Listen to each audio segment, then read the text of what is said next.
Good morning and welcome to story time. And we are not outside of the park today, as you can see, because it is raining out this morning. So we are actually in the upstairs part of the library this morning to bring you a story time. A couple announcements.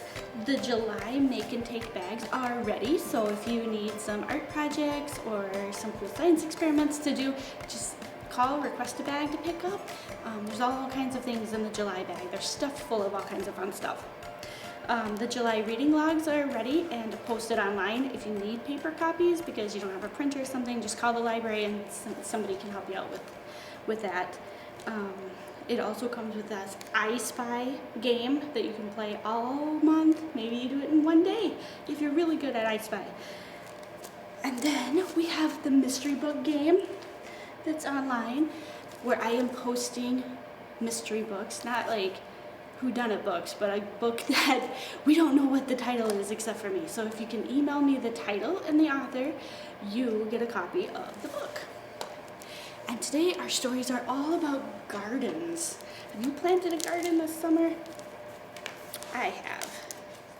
Just a small one on my patio though. And the first story is The Carrot Seed by Ruth Krauss. A little boy planted a carrot seed. His mother said, "I'm afraid it won't come up." His father said, "I'm afraid it won't come up." And his big brother said, "It won't come up."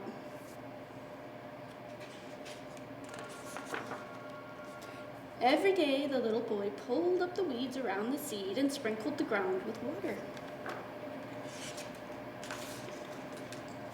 But nothing came up. And nothing came up. Everyone kept saying it wouldn't come up. But he still pulled up the weeds around it every day and sprinkled the ground with water. And then one day, a carrot came up. My goodness, look how big that carrot top is. Just as the little boy had known it would. That is one big carrot. But sometimes it takes a long time for seeds to come up out of the ground, so you have to be patient. Our next story is by Eve Bunting, called Flower Garden.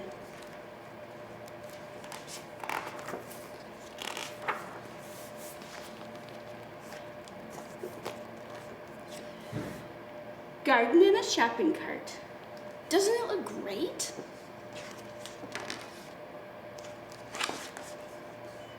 Garden on the checkout stand. I can hardly wait.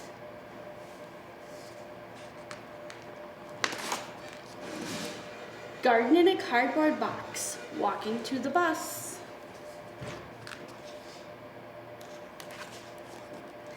Garden sitting on our laps. People smile at us.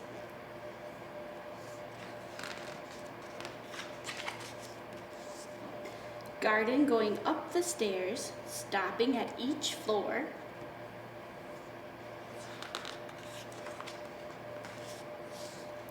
This garden's getting heavier.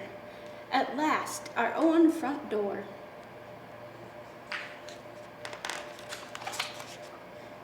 Hurry, hurry, get the troll, spread the papers thick. Get the bag of potting soil, get the planting mix.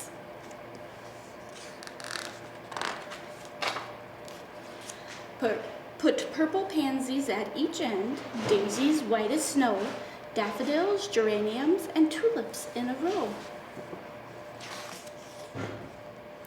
Garden in a window box high above the street.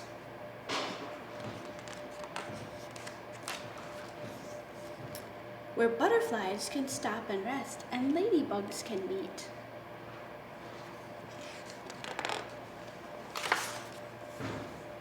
Walkers walking down below will lift their heads and see Purple, yellow, red, and white, a color jamboree.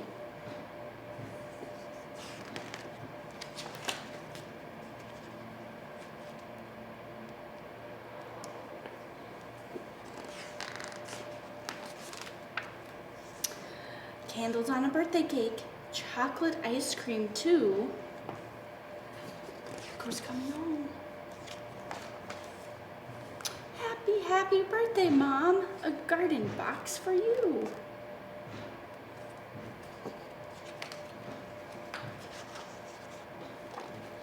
There they are, looking at the flowers.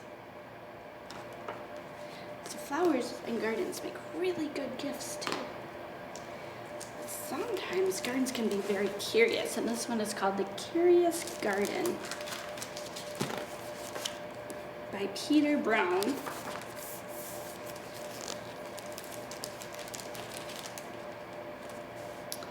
There once was a city without gardens or trees or greenery of any kind. Most people spent their time indoors. As you can imagine, it was a very dreary place.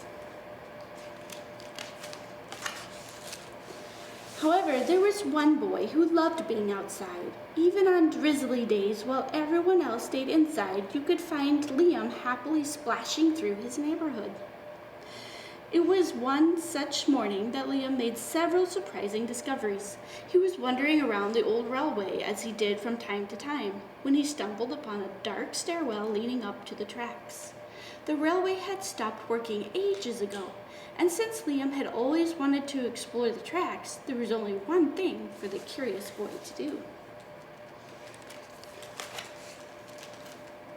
Liam ran up the stairs, pushed open the door, and stepped out onto the railway.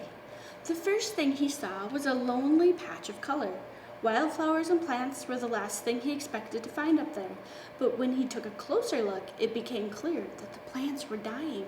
They needed a gardener.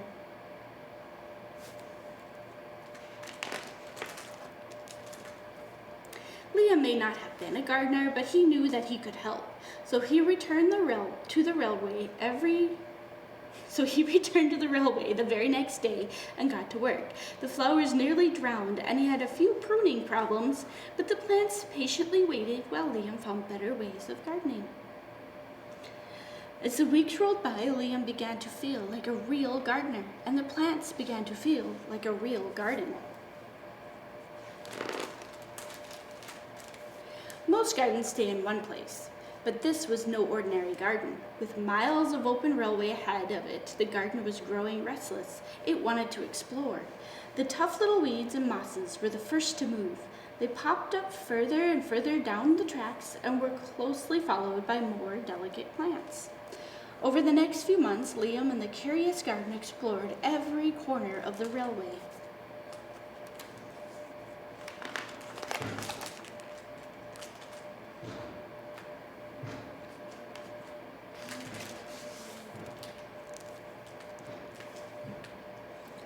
Exploring the railway. After spending his spring and summer and autumn with the garden, Liam's time on the railway was finally interrupted by winter. Heavy blankets of snow fell on the city that season, and for the first time since he became a gardener, Liam could not visit the plants. Rather than waste his winter worrying about the garden, Liam spent it preparing for spring.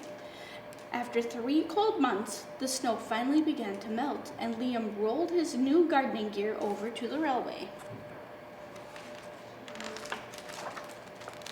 Winter had taken a toll on the garden.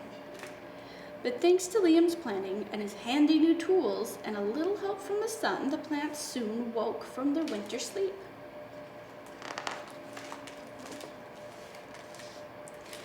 The garden had always wanted to explore the rest of the city, and that spring it was finally ready to make its move. Once again, the tough little weeds and mosses set out first. They popped up further and further from the railway and were closely followed by the more delicate plants. The garden was especially curious about old, forgotten things.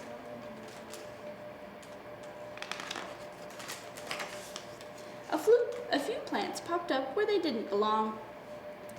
Others mysteriously popped up all at once.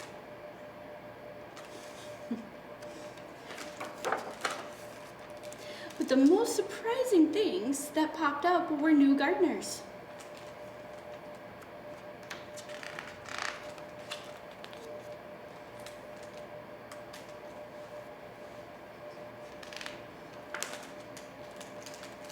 Many years later, the entire city had blossomed, but all of the new gardens, Liam's favorite was where it all began.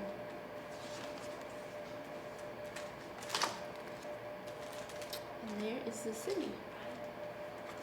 So we can compare the first city picture, and then after years of adding gardens, look how colorful it got.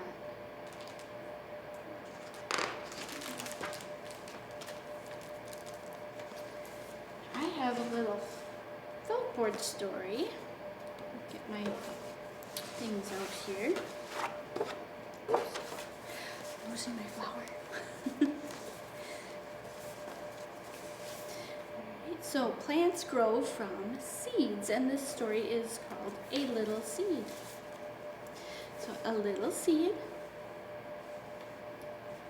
for me to sow, a little soil to make it grow, a little hole, a little pat, a little wish, and that is that.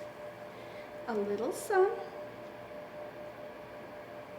a little shower, sunlight and water, a little while, and then a flower. So plants need soil, water, and sunlight to grow.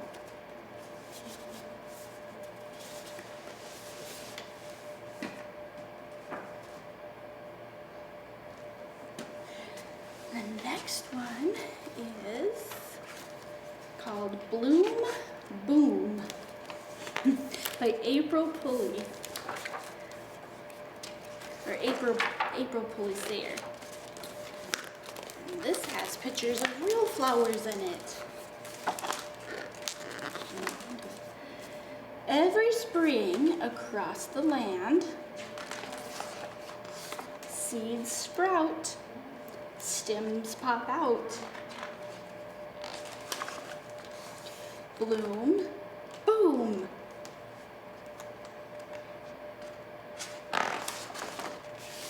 Leaves emerge, stalks surge. Bloom, boom. There's a little bunny hiding in the flowers there. Plants rise, shapes surprise.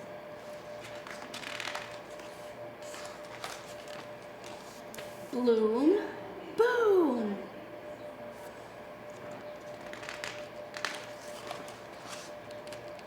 Bulbs send, tips extend.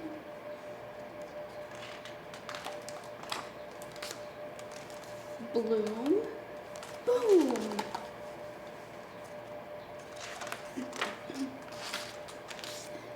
Buds grow, blossoms show.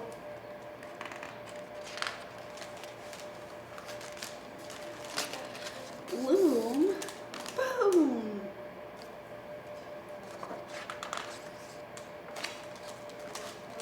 Petals curve, insects swerve. Bloom, boom.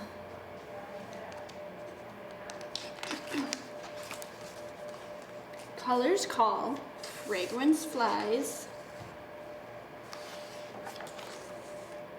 Welcome birds and butterflies.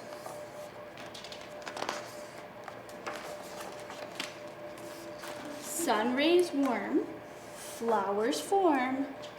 Bloom, boom.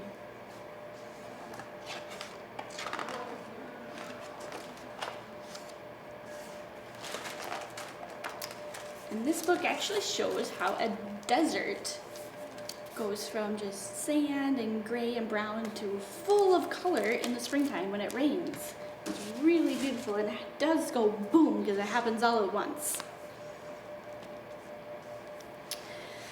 And we have plants that feed us. So the next book is called Plants Feed Me by Lizzie Rockwell. So can you think and tell your friends, what plants do you eat? I am a plant eater. Look at all those plants you can eat. Plants reach up for the sun, so they grow down in the ground. I eat different parts from different plants. Sometimes I eat the leaves. And sometimes I eat the roots and tubers. I eat the bulbs. I eat the stems and flowers too. Did you know when you eat broccoli, you're eating a flower? It's kind of a cool thought. I eat fruits. Some grow on trees. First flowers bloom, then come the fruits. Fruits have seeds. A seed can grow a new plant. Blueberries are fruits. They grow on a bush. And melons are fruit. They grow on a vine. Fruits hang from a tomato plant. Pumpkins, peppers, and eggplants are fruit too. In some plants, the seed is the best part to eat. Peas are seeds. They grow inside pods. Beans do too. String beans, cranberry beans, dried beans. I eat seeds from rice plants. I eat seeds from wheat plants. Wheat seeds make flour. Flour is used to make bread and lots more, like cereal and pasta and crackers and cookies. Walnuts are seeds. They fall from trees. The fruit opens, and then you have the walnut in the shell, and then the shell opens, and then you have the walnut.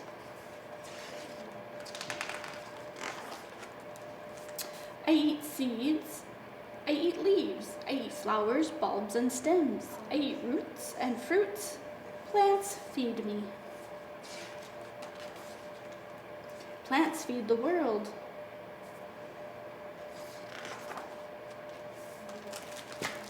So next time you're eating your lunch or your dinner, you can think about what foods on your plate are plants. And the last story is called Planting a Rainbow by Lois Earhart. And plants come in so many different colors, just like the rainbow. Every year, Mom and I plant a rainbow.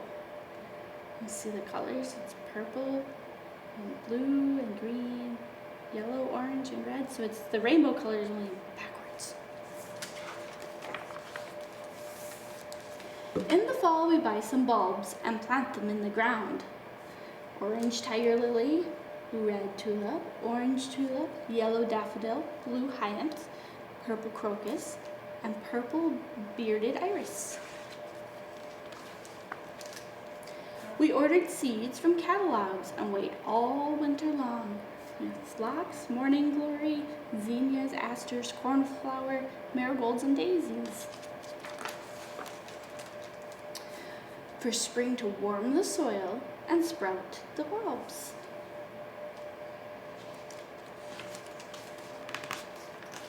Then it's time to go to the garden center and select some seedlings. We have roses, poppies, delphiniums, violet, pansies, ferns, and carnations. We sow the seeds and set out the plants in the soil.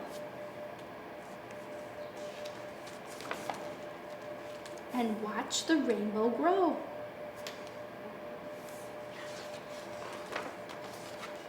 And grow. And grow. We have some red flowers, tulips, carnations, roses, and orange flowers, zinnias, tiger lilies, poppies, and some yellow blooms, daisies, marigolds, and daffodils. We grow something green, ferns. And some blue flowers, morning glories, delphiniums, hyanths, and cornflowers. And some purple flowers too, crocus, phlox, irises, violets, asters, and pansies. All summer long we pick them and bring them home. And when summer is over, we know we can grow our rainbow again next year.